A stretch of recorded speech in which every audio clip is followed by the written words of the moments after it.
নামাজে দাঁড়ানোর সময় মহিলারা এই ভুলটি করলে তাদের নামাজই আল্লাহ রাব্বুল আলামিনের দরবারে কবুল হয় না। দেখেন, মা বোনরা অজু করার সময় ভুল করে, যার কারণে অনেক সময় নামাজ হয় না, এটা আমরা জানি।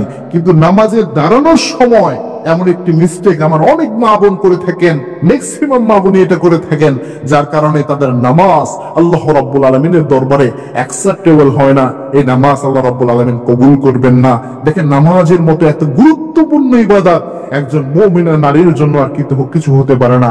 কারণ আল্লাহর হাবিব সাল্লাল্লাহু আলাইহি ওয়াসাল্লাম জানিয়েছেন, আল মারআতু ইযা সাল্লাত খামসাহা ওয়া সামাত শাহরাহা ওয়া আতাআত বালাহা ওয়া ফুরুজাহা হাফিজাহা। কোন মহিলা যদি চারটা কাজ করতে পারে, এক নাম্বার হচ্ছে 5 ওয়াক্ত নামাজ পড়তে পারে, 2 নাম্বার রমজানের রোজা রাখতে পারে, স্বামীর আনুগত্য করতে পারে, নিজের সতীত্বের হেফাজত করতে পারে, এই চারটা কাজ করলে আল্লাহর হাবিব সাল্লাল্লাহু আলাইহি ওয়াসাল্লাম জানিয়েছেন আল্লাহ ওই মহিলার জান্নাত দান করে দেয়। সুবহানাল্লাহ। অর্থাৎ এই চারটা কাজ করলে ওই নারী জান্নাতি। তবে এক নম্বরে বলেছেন নামাজের কথা। এই নামাজ যদি অ্যাকসেপ্ট না হয় তাহলে কিভাবে আপনার আমল কবুল হবে? অনেক মা বোন রয়েছে, দেখবেন নামাজে যখন দাঁড়ায়, নামাজের কাপড়ের ব্যাপারে তারা বুঝেই না যে নামাজের কাপড় কতটুকু হতে হবে। সেক্ষেত্রে পায়ের পাতা বের হয়ে থাকা যাবে কিনা, পায়ে কতটুকু ঢাকতে হবে, মুখের কতটুকু ঢাকতে হবে। অনেকে দেখবেন শাড়ি পরে নামাজ পড়ে, শাড়ি পরে নামাজ পড়লে অধিকাংশ আলেমরা বলেছেন ওই মহিলার নামাজ হবে না। নামাজের জন্য একটা এক্সট্রা কাপড় রাখবেন, যে কাপড়টার মাধ্যমে আপনার হাতের কবজি, মুখমণ্ডল আর পায়ের পাতার নিচের কিছু অংশ খোলা থাকলে কোনো সমস্যা নাই। এই হাতের কবজি এবং মুখমণ্ডল এই দুইটা বাদে পুরো শরীর যেন কভার করে এরকম একটা নামাজের এক্সট্রা কাপড় রাখার ট্রাই করবেন।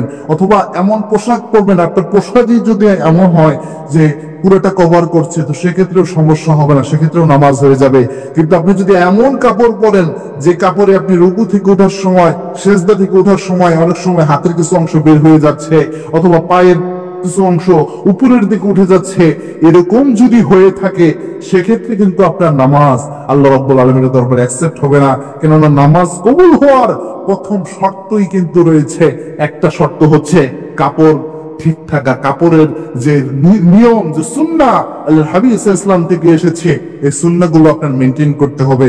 সুতরাং মহিলা মা বোনরা অবশ্যই আপনারা চেষ্টা করবেন নামাজ কবুল করানোর জন্য, এই নামাজের সময় কাপড়ের যে বিষয়টা খেয়াল রাখার জন্য। মনে রাখবেন, এই নামাজ কিয়ামতের এই কঠিন ময়দানে সর্বপ্রথম হিসাব হবে নামাজের।